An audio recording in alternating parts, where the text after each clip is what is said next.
I received my brother's wedding announcement in the mail. I've never seen his wife before, and apparently neither has he. I almost missed it altogether, buried as it was under all the junk mail and pre-approved credit card offers. The announcement was printed on a 7 inches x 5 inches piece of white cardstock. The right side featured a photo of a couple, while the left bore a simple message in a plain font. Just married David and Emma, June 6th, Acadia. I read that strangely unceremonious message twice as I stood in front of my mailbox, trying to recall how I knew the couple. The only David I knew was my brother, who was not only single, but perhaps the most single man I've ever known. I looked over to the photo of the happy couple, and I'm not being hyperbolic when I say that my jaw dropped. The man in the picture was in fact my younger brother. He was strolling down the beach, hand in hand with a young woman, both of them caught mid-laugh. He gazed adoringly at the woman, at Emma, I guess, who was covering the top half of her face with her free hand. I thought it was strange that she'd be obscuring her own eyes in a wedding announcement photo. But the card itself was so strange that I didn't dwell on her pose. The announcement was either a prank, which would have been remarkably out of character for my humorless sibling, or David had subverted my every expectation and eloped. Once I got past the initial shock of the card, I went back inside, tossed the junk mail, and gave David a call. It was evening where he was, but not so late that he would have been asleep.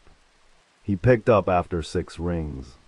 Well, Mazel Tov, I told him, squinting down at the woman's face. Oh, who's the lucky gal? He paused, clearly trying to puzzle out my question.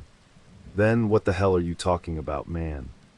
Okay, so it was a prank. If he had secretly gotten married and wanted to hide it from his family, then he wouldn't have mailed me an announcement. From the confusion in his voice, I figured he wasn't in on the joke. It sounded like one of his friends pulled one over on him. I explained the situation, then sent him a photo of the card. Instead of laughing it off like I expected, David got so quiet I thought the call had dropped. He eventually said he had no idea who Emma was, nor who had sent me the card. Sure, some of his friends were pranksters, but how would any of them have gotten my address without David's knowledge? He said he'd ask his friends about it, and requested that I see who else had received the wedding announcements. Up until that point, I'd still thought of the card as a harmless joke, but the severity of David's reaction put me on edge. Maybe there actually was some woman in his life that, for whatever reason, he didn't want people knowing about. After the call, I texted my parents and a few of our family friends. One of my old neighbors had indeed received a card, and seemed a little disappointed when I revealed it was only a prank. My parents checked their mailbox upon my request, and only then did they find the announcement. Thank God I called before they could discover it on their own. I genuinely think my mom would have had a heart attack.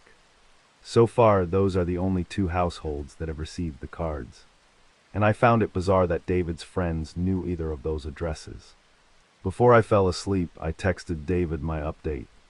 He said that he hadn't yet found the culprit and planned to continue his search in the morning.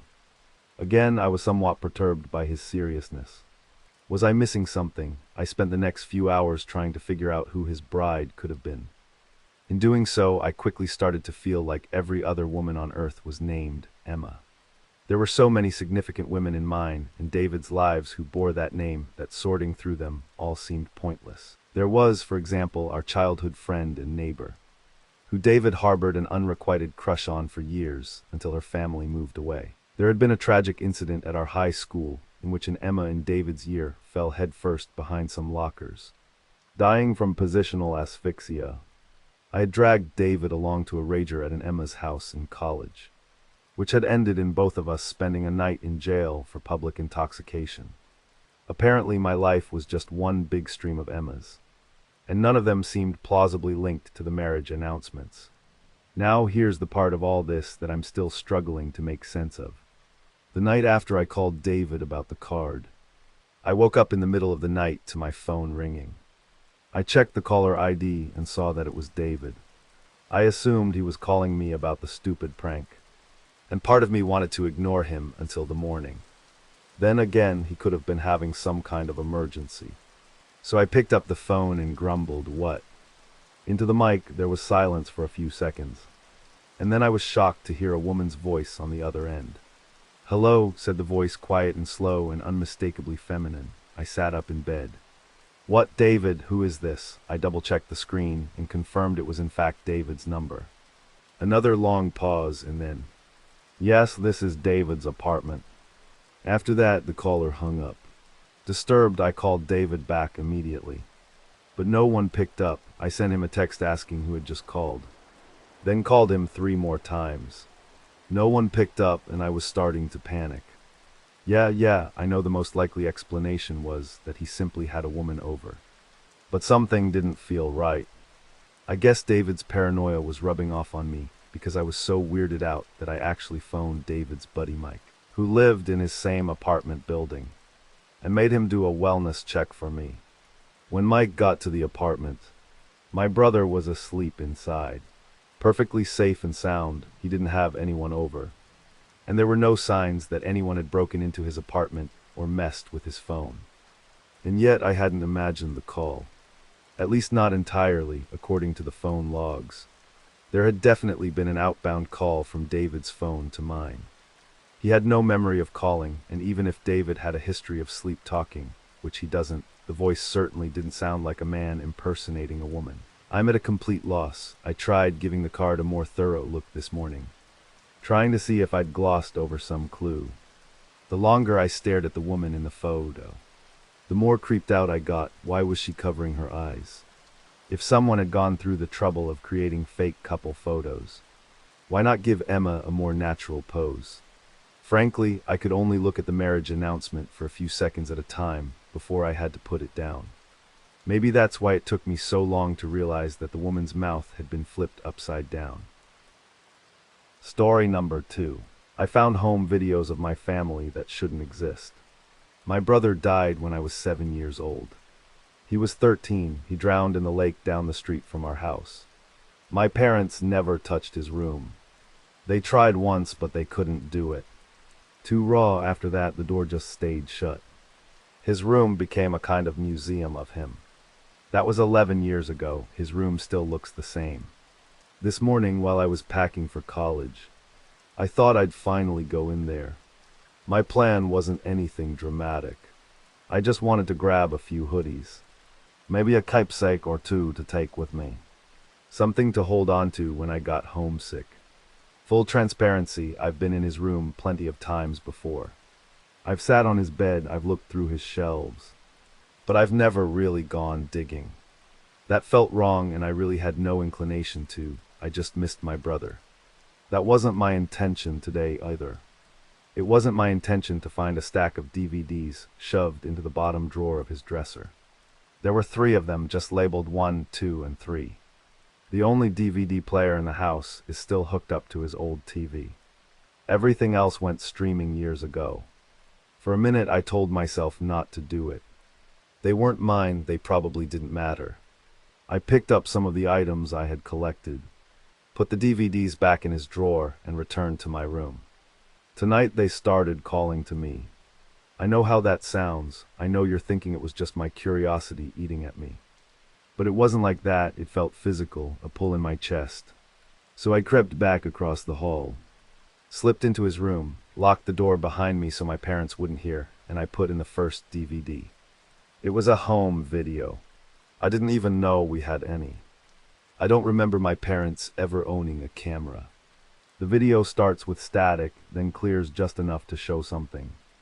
The picture is muddy, warped. It could be the living room, but the furniture looks wrong. Everything is too big or too small, shifting every time the frame jitters. Sometimes it almost looks like a bedroom, sometimes like a hallway. No faces, no clear shapes, just flickering shadows that don't match what the voices are saying. Because there are voices, familiar ones. Laughter, clinking dishes, and my mom calling my brother's name. It sounds like family in the background.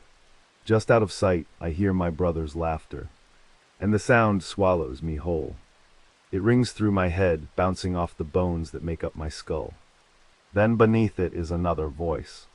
Low, deliberate, close enough that you couldn't miss it. You haven't noticed yet. Then the video cut off just like that. I scrambled to replay it, not even thinking about the other 2 discs still stacked under the TV. I just wanted to hear him laugh again.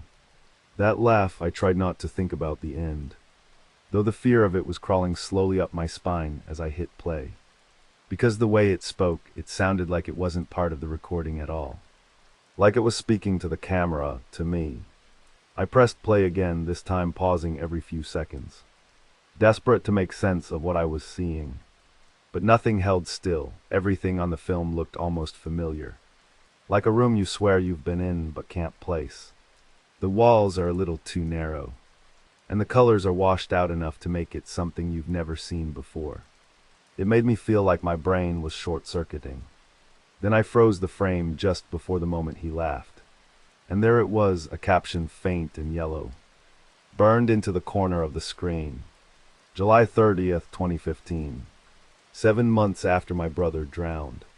My first thought was that it was a glitch. It had to be. The camera must have been off by a year. There's no other explanation. I forced myself to breathe and to shove back the rising panic. Then I pressed play again.